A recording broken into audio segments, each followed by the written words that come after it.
Publicity point was one. Another big point was the health of Kartel. But just before I get to that, Attorney John Clark had an interesting metaphor. He said the integrity of the justice system is like Humpty Dumpty, and his argument is that there are so many issues here that would affect a possible retrial that would not be in the interest of justice that he says it's impossible to put Humpty Dumpty back together again. So the issue of Vybz Kartel health came up. Isaac Buchanan was addressing the court on that point. He spoke of the ordeal that this has taken on Kartel's physical health, mental health, and finances as well. So he spoke about his physical health, said his heart function has declined by 50% since last year, that he has Graves' disease. They also had medical reports speaking to his mental health, saying he's suffering from anxiety and from what Mr. Buchanan called a mental weakness that is caused by the ordeal, and that he spent millions on this, on defending this matter, and that all those issues should be weighed in the balance. Now, he had quoted a court case that said an accused person should not be made to go through such an ordeal a second time, but the case also said, except it's in the interest of justice. So I always say, Andrea, that we have to remember, so far we've been hearing from the defense. So they raised as well, for instance, the issue of publicity. After the trial, saying the widespread publicity about the tainted juror, that's a juror. Well, wagwan people, bless upon yourself. We here with another update. All right, and we're here to talk about Vybz Kartel court hearing. You know, day 3. All right, and as you guys can see, it says judge says illegal obtained evidence in Jamaica is admissible. Right, in the Vybz Kartel retrial hearing. So the judge is saying illegal obtained evidence can be used in the case. And I think by the judge saying that, a lot of people got in their feelings and think it's just on the prosecution side. No, it's on both sides, right? No, Isaac Buchanan was in court, and him and the judge, was having a dialogue, right? Where we talking about, he put forward, because he's fighting on Vybz Kartel, case being tampered with, and, a fair trial, his right to a fair trial and all these things. So the hearing right now is to determine whether Vybz Kartel is going to have a retrial, or, maybe the defense team can put up a good argument that their client don't need a retrial, and why their client don't need a retrial. But as of right now, the arguments that they're putting forth is, the judges accepting these arguments and listening to it, and and she's gonna have to hear, some of these arguments. The one with Vybz Kartel's son, she said, well, he's not qualified to really speak on his father's health issues because he's not a doctor or someone, in that, in that area that can speak on his father's health issues. But the case being, and this is why I'm seeing like it's going to be a retrial. This is what it's looking like to me, to be honest with you, because, like I said, the arguments they putting up, I don't see Vybz Kartel, right? Come Friday or Monday, whenever the judge decide whether they're going to have a retrial or if Vybz Kartel is going to walk free, I really don't see they putting up, much of a fight and, some strong cases to say why Vybz Kartel should be a free man. His health issue, it's a good argument. Missing time with his family and all this. But the judge is gonna be like, he should have known this before, they committed this crime. Right? And legally Vybz Kartel is state property. So if he's sick, I'm sure there's way they can make sure he get, the care that he needs, even though he's being biased.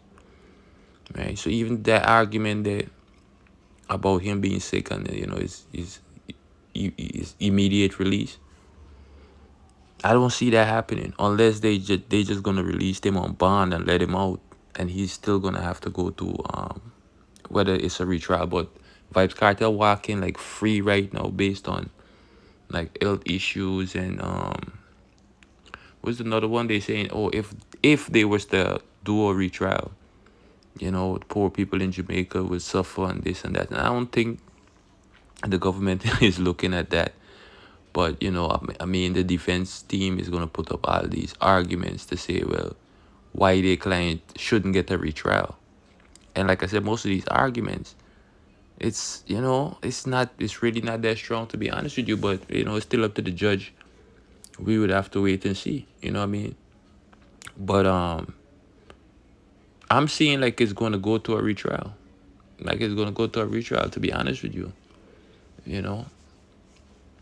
And that's where it's going to get sticky.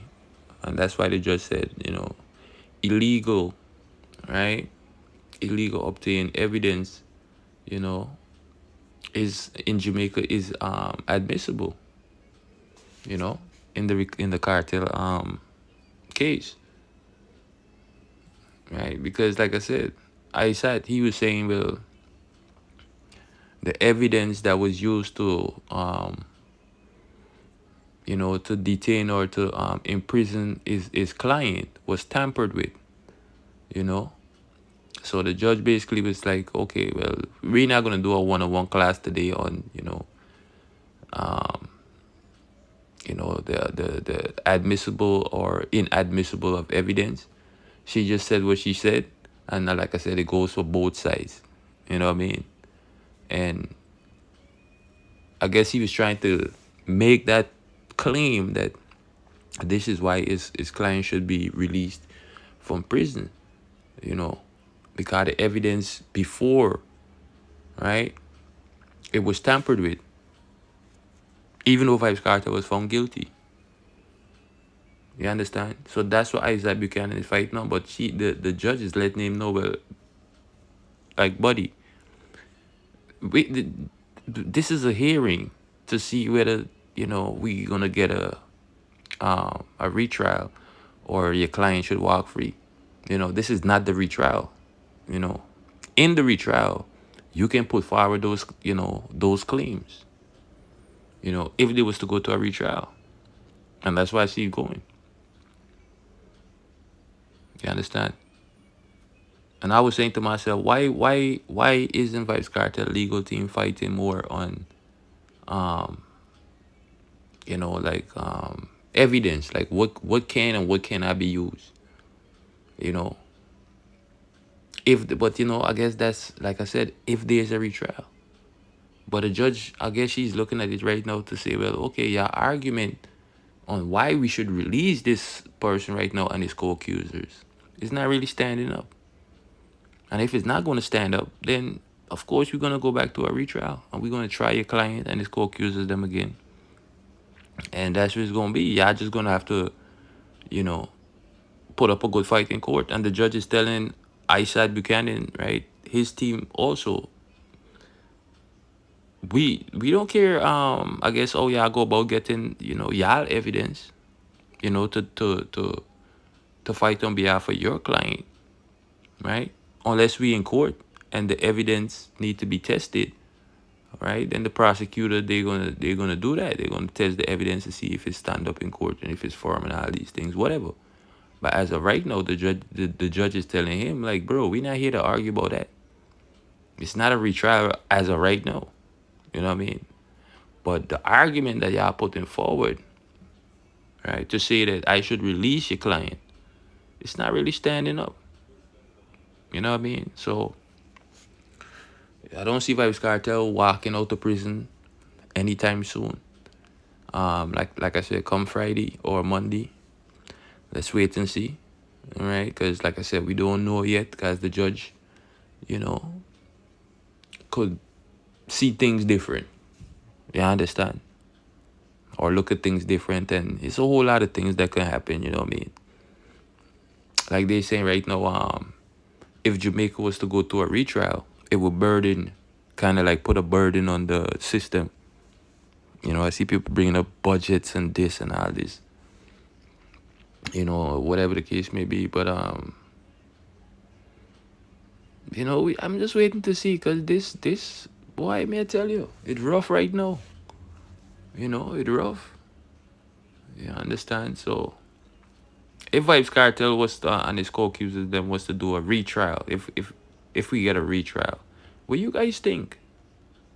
You know, you guys think Vybz Kartel is gonna, you know, his legal team, they'll be able to put up a good fight, you know, for the client and his co-accusers them to walk free? Or you think, you know, this is a open and shut case for the, you know, for the state? You know, I don't know.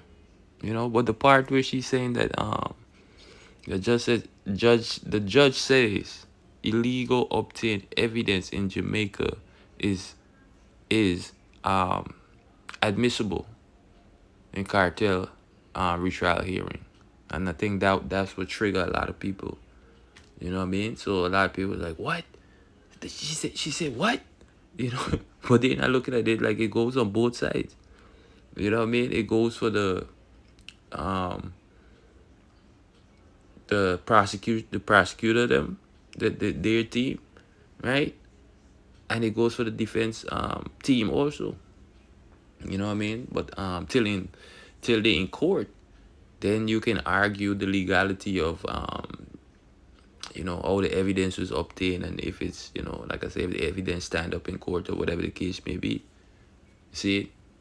But right now, I really don't see it where it's like Vybz Kartel and his co-accusers, they just gonna walk out of prison.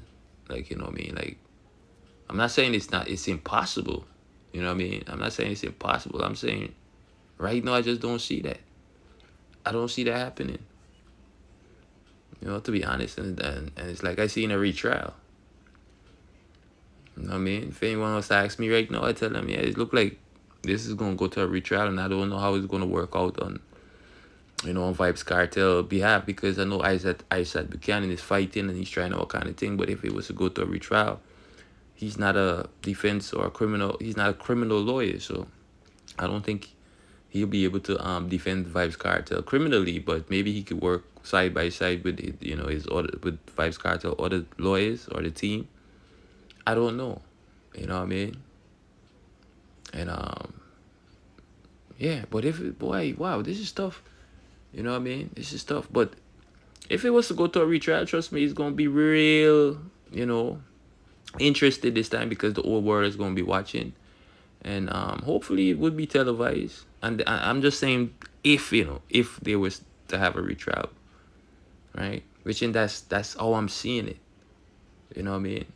So I don't know, but the whole world will be watching. So it's gonna be a floodlight on Jamaica if there was to have a retrial again. And I'm just interested to see, you know, what's gonna be the outcome. You know what I mean? But, you know, day 3 deliberation, this is what I got from it, people. And the judge is just letting, you know, the defense team know, so, well, yo, we're not in retrial. You know, this is just the hearing to see whether we're going to retrial or whether we're going to release your client. And right now, like I said, the arguments that y'all putting up, it's kind of weak. You know what I mean? It's kind of weak. And with those arguments, I don't think they're going to let him out on those, you know, on those bases. But like I said, we would have to wait and see. You know what I mean? We'd have to wait and see, people. So with that said, like, share, subscribe to the channel if you're new here. Leave a comment in the comment section. And become a member of the channel. You know what I mean? Since the channel is now monetized again, you guys can become a member. And like I said, I'm going to start doing some members-only content and some different stuff. So you guys stay tuned, all right? Bless upon yourself, wild good people. Until the next update, I'm out.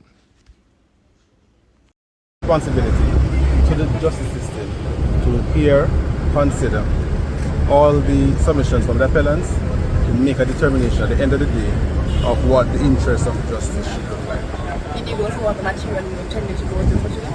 No, tomorrow we will be going specifically through most of the affidavit evidence that's stored before the court, including the medical reports and the psychological reports that were done in relation to some of the appellants, to make the point to the court that it has been an ordeal for these appellants to have to wait for so long, 13 years, and that we are worried that this case may be a precedent for other Jamaicans, poor Jamaicans, who may now have themselves subjected to a system where you can be in custody for 13 years and then subjected to the ordeal of a new trial when your money is essentially done. And on that point, Mr. Clark, you urge the judges to draw a line in the sand, you said to them. And just now you mentioned poor Jamaicans who may face a similar situation. Could you say some more about what inspired you to make that argument today? Well, in other jurisdictions like Barbados, the judiciary have decided that ultimately there comes a time when if our justice system can fully try you and convict you, it will be unjust to make you go back to trial. So in Barbados, in one case, said 8 years was too long. And we are saying that for us in Jamaica, it is fair that all Jamaicans can come to an understanding that perhaps after 8 years, after 10 years, it's too long to subject Jamaican citizens to that kind of ordeal of another trial and another cost and another expense. Because what it would be an incentive for the system to know that in doing justice, we have to move with alacrity, because persons are being affected by our decision, and ultimately we do not want that happening. And ultimately, for any well-meaning, well-thinking Jamaican, would all want a situation in which the guilty are convicted and remain convicted, and the innocent walk free. But if we have a system whereby it's taking so long, ultimately what we'll have is that scenarios may happen whereby the guilty are walking because our system realizes that we don't have to do nothing today. We don't have to collect a witness statement today, we can do it tomorrow, and eventually it takes too long, persons become disinterested, and we have a country which is ridden with crime. So is it fair to say the arguments you made today were not just centered around your immediate clients, but for future Jamaicans who may find themselves in a similar situation? It was centered around the ordeal that they suffer.